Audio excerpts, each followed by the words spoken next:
Youth Congress अब संकल्प अभियान चलाएगी। कार्यकर्ता घर घर जाएंगे। संभाग प्रभारी पूजा भार्गव ने प्रेस कॉन्फ्रेंस में बताया कि बीजेपी ने सरकार बनते समय जो वादे किए थे वो आज समस्याओं में तब्दील हो गए हैं। इन समस्याओं के बारे में हम गांव-गांव वार्ड में जाएंगे और इस बारे में बात करेंगे। ऐसे मुद्दे हमें ध्यान में आएंगे तो उसके खिलाफ हम आवाज उठाएंगे। उनसे पूछा गया कि जो मुद्दे आप उठा रहे हैं वो समस्या कांग्रेस सरकार के समय भी थी, तब अपने आवाज क्यों नहीं उठाई।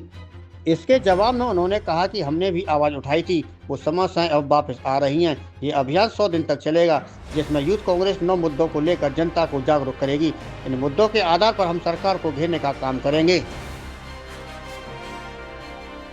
वोटर्स के आईडीज में वोटर्स के नाम पे जो वोट के नाम पे जो घपला किया जा रहा है, तो उसी की लड़ाई हम वोट चोरी के नाम से लड़ रहे हैं।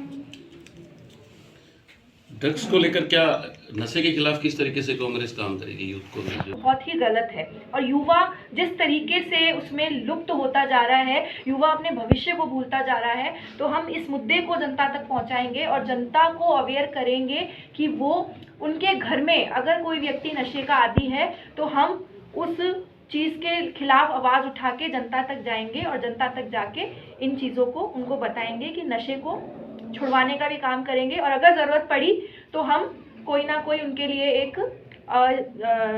काउंसलिंग का भी प्रोग्राम का आयोजन करवा सकते हैं है और हम आवाज़ नहीं उठाएंगे क्योंकि जो चीज़ गलत है उसको गलत बोलने की क्षमता कांग्रेस के लोगों में है। सरकार भले का मादा रखते हैं।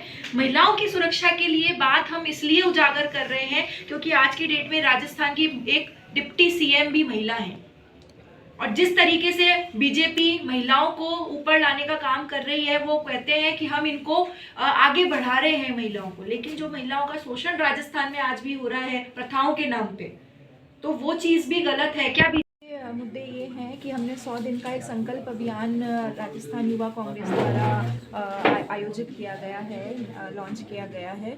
तो उसमें हम जो मुद्दे बीजेपी की सरकार बनते समय जो वादे किए गए थे वो आज समस्याओं में तब्दील हो चुके हैं। तो मैं बताना चाहूँगी कि ये समस्याएं जो हैं हम उसको जनता तक पहुंचाने का काम करेंगे। प्रत्येक विधानसभा के वार्ड, पंचायत, सब जगह जाके हम जनताओं से उनसे बातचीत करके डोर टू डोर जाके और उनको इन समस्याओं से अवगत कराएंगे और अगर वो इन समस्याओं से उनको पता है कि उनको लग रहा है और वो एग्री हैं कि ये समस्याएं हैं, तो एक हमारा एक मिस कॉल नंबर है, तो उस पर वो मिस कॉल भी हम उनसे दिलवाएंगे। क्या होगा उस मिस कॉल से? सर देखिए, ये मुद्दे हम लोगों ने उजागर करे हैं तो निश्चित रूप से जो निकल के आएंगे कि हाँ जनता इससे जूझ रही है, तो हम उनके खिलाफ आवाज़ भी उठाएंगे। इनमें से काफ़ी सारे मुद्दे ऐसे हैं कि जिन पे हम अभी तक आवाज़ उठा चुके हैं। जो मुद्दे आपने लिए हैं इसमें से अधिकांश मुद्दे तो आपकी सरकार जब थी कांग्रेस की वही मुद्दे हैं, तो क्या कांग्रेस सरकार ने आपकी बात मानी नहीं क्या? नहीं सर, उस टाइम भी मैं बताना चाहूँगी कि उन्होंने बात